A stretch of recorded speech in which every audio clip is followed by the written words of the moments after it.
Brief history of Indian early modern period, 1526 to 1858. Inheriting Fargana at age 11, Babur's early life is a struggle to survive amidst the warring powers of Central Asia. Ousted from his ancestral lands, he turns his gaze toward northern India, seeking opportunity in the fading Delhi Sultanate. In 1526, Babur utilizes advanced artillery and defensive barriers to neutralize the massive army of Ibrahim Lodi. This decisive victory marks the birth of the Timurid Mughal Empire on the plains of North India. To secure his new domain, Babur defeats Rana Sanga in 1527, though regional resistance remains high. Babur's successor, Humayun, fights a desperate losing battle to maintain the fledgling empire's integrity. Ascending in 1556, the third emperor, Akbar, begins the work of building a sophisticated imperial state. He dismantles decentralized systems, dividing power between ministers of revenue, military, religion, and the household.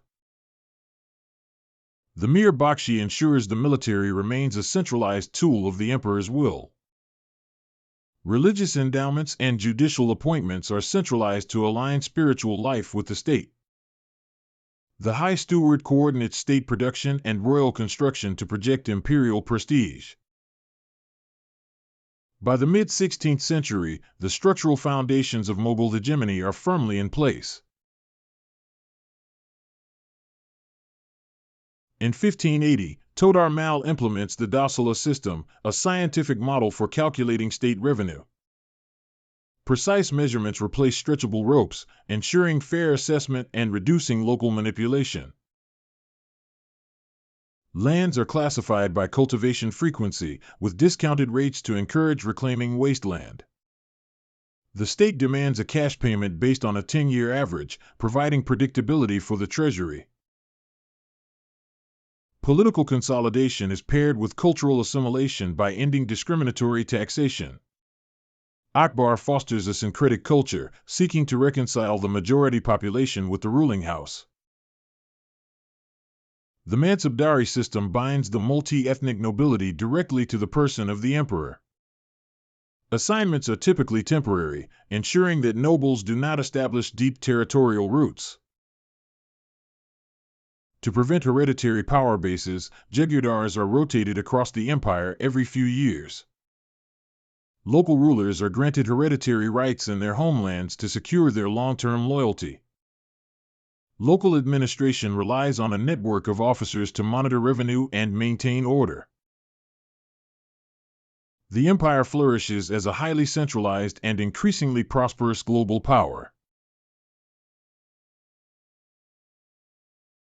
Mughal India becomes a global hub, absorbing a vast share of the world's precious metals. The continuous influx of silver sustains a standardized, highly monetized currency system. Monetization encourages the expansion of lucrative cash crops for the global market. The court patronizes a vibrant artistic synthesis, producing a distinctive, realistic Mughal style. Shah Jahan's architectural masterpiece represents the apex of this era's wealth and artistic refinement. Multi-ethnic synthesis leads to the growth of Urdu, a literary blend of Persian, Arabic, and Hindi. While society is patriarchal, noble women receive superior educations and possess property rights. The long reign of Aurangzeb is dominated by relentless, resource-draining campaigns in the south.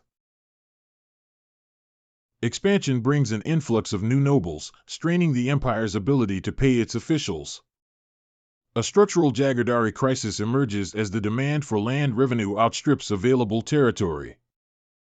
Conflict with the Sikhs escalates into militarized resistance following the execution of Guru Tegh Bahadur. Geographically vast yet fiscally exhausted, the empire reaches a point of structural fragmentation. The decline of the central court does not mean a general decline in societal prosperity. Successor states like Bengal assert independence while maintaining nominal ties to the emperor. In 1724, the autonomous Asaf Jahi dynasty is established in the Deccan state of Hyderabad. The Marathas emerge as a dominant force, obtaining rights to collect regional taxes. The complex Chauth and Sardeshmukhi tax systems fund rapid Maratha expansion. Under Baji Rao I, Maratha territory expands tenfold, winning key battles against rivals and colonizers.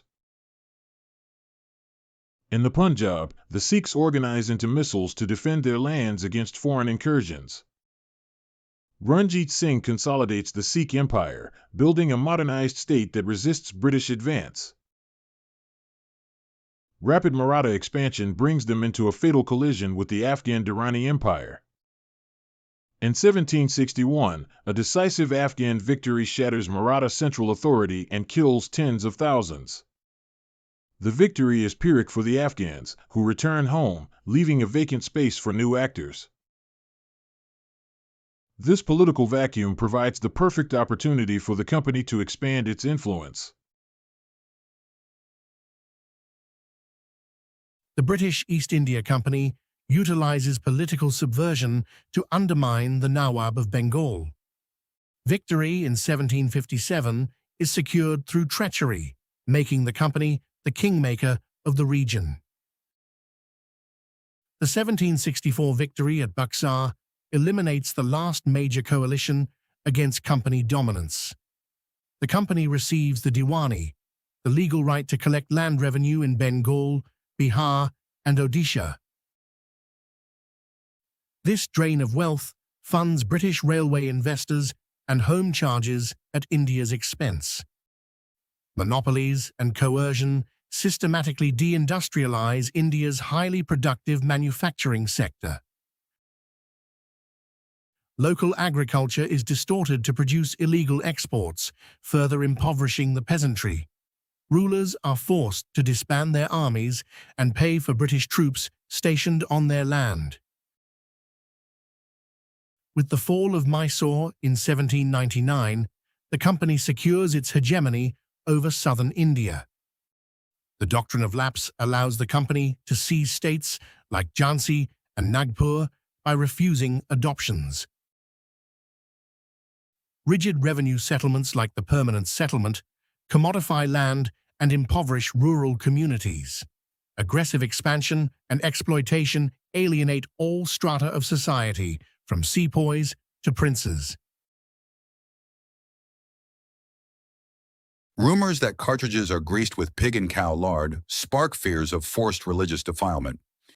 On May 10, 1857, the rebellion erupts as soldiers seek a symbolic center of legitimacy. The last Mughal becomes a rallying point for the diverse forces of the uprising. Key leaders like Lakshmi Bai and Tatya Tope emerge to lead the fierce anti-colonial resistance. Perceived interference in social and religious customs fuels the fires of revolt. The conflict is marked by extreme violence on both sides and devastating British reprisal campaigns. The superior coordination of the British eventually overwhelms the decentralized rebellion. The rebellion results in the dissolution of the East India Company and the start of Crown rule. The deposition of the emperor marks the formal end of the Mughal Empire in the early modern period. Direct colonial rule begins, finalizing the transition to a new, late modern era. Hundreds of thousands are killed in the fighting and the subsequent epidemics that ravage the land. The era of autonomous dynasties concludes, leaving a landscape reshaped by imperial conquest and global economy.